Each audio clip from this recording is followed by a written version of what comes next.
should not be allowed to create fake news which is not based on facts because it can disturb the public order.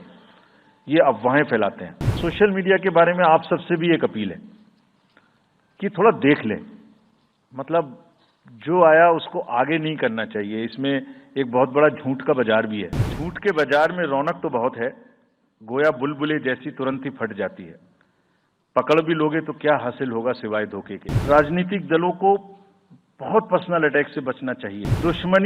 दुश्मनी जमकर करो, लेकिन ये गुंजाइश रहे। दुश्मनी जम के करो, लेकिन ये गुंजाइश रहे, जब कभी हम दोस्त हो जाएं तो शर्मिंदा ना हो। अधूरी हसरतों का इल्जाम हर बार हम पर लगाना ठीक नहीं। ये ईवीएम कह रही है, मैं नहीं कह रहा हूं। अधूरी हसरतों का इल्जाम हर बार हम पे लगाना ठीक नहीं। वफा खुद से नहीं होती, खता ईवीएम की कहते हो। और बाद में गोया जब परिणाम आता है तो उस पर कायम भी नहीं रहते। से lot during the elections while we are conscious of two facts, that the social media helps us in taking out our outreach programs. जितना हम यूथ, विमेन, वोटर्स को अपने पास लाने की कोशिश करते हैं, उस मीडियम को यूज करते हैं। We are also conscious that on social media, in democracy, there is a full freedom to criticize anybody, including criticizing us. Why not? If we are doing wrong, criticize us. But you should not be allowed to create fake news which is not based on facts because it can disturb the public order. ये अफवाहें फैलाते हैं। तो हमने सबको instructions दी हैं किस किस्म का इंस्टीट्यूशनलाइज तरीका किया। ये कुछ इस तरीके की नई चीजें हैं जो इस बार के चुनाव में सबको देखने की मिलेंगी। मैंने मसल पावर के बारे में भी बताया, मनी पावर के बारे में भी बताया, मिस इन्फॉर्मेशन के बारे में। तो ये जो प्रोसेस है इलेक्शन का, जो आज से शुरू हो रहा है काउंटिंग के बीच तक, जिसमें शोर शराबा गंदगी की संभावना बनी रहती थी, वो हमारा प्रयास है कि कम से कम हो। उसके प्रति हम बहुत ज्यादा सजग रहें। इसमें क्या करेंगे? Under section 69 and 79(3) of the IT Act, authorized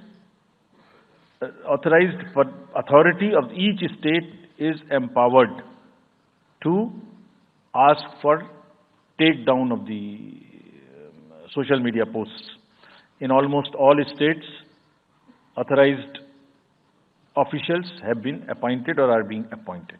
In each district, we have done thorough trainings as to how to deal with this kind of a menace.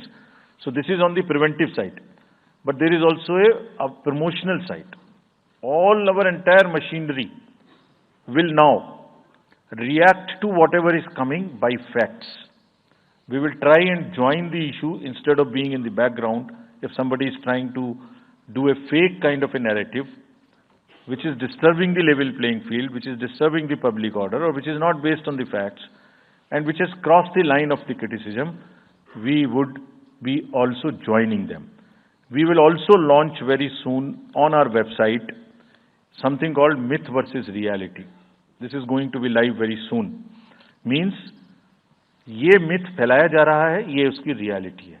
हम अपनी तरफ से आगे बढ़ के आपको एजुकेट करेंगे कि ये उसकी रियलिटी है।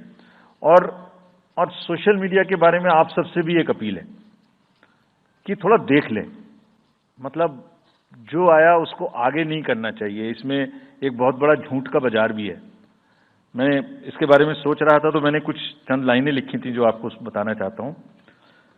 झूठ के बाजार में रौनक तो बहुत है, गोया बुलबुले जैसी तुरंत ही फट जाती है। पकड़ भी लोगे तो क्या हासिल होगा सिवाय धोखे के।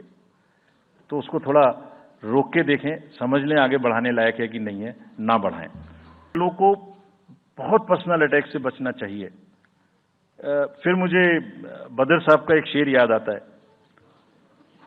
दुश्मनी जमकर करो, लेकिन ये गुंजाइश रहे। दुश्मनी जम के करो, लेकिन ये गुंजाइश रहे, जब कभी हम दोस्त हो जाएं तो शर्मिंदा ना हो। और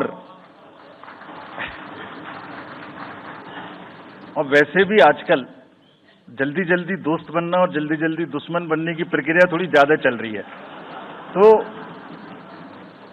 तो पार्टीज कम से कम ऐसा ना गंदा बोलें कि वो एक दूसरे के दुश्मन बन जाएं और फिर कुछ ना हो सके।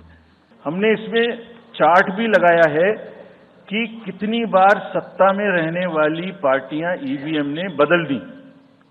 तो मुझे भी ईवीएम पे फिर मैं रात सोच रहा था ये प्रश्न तो आएगा जरूर, तो फिर रात को मैंने कुछ लिखा अपने हाथ से, वो फिर आपको सुनाता हूं। अधूरी हसरतों का इल्जाम, अधूरी हसरतों का इल्जाम हर बार हम पर लगाना ठीक नहीं। ये ईवीएम कह रही है, मैं नहीं कह रहा हूं। अधूरी हसरतों का इल्जाम हर बार हम पे लगाना ठीक नहीं, वफा खुद से नहीं होती, खता ईवीएम की कहते हो। और बाद में गोया जब परिणाम आता है तो उस पर कायम भी नहीं रहते, आप ही के पक्ष में रिजल्ट आ जाता है। ये क्या बात है भाई, कितने दिन? EVMs are 100% safe, 100% sure, we know now.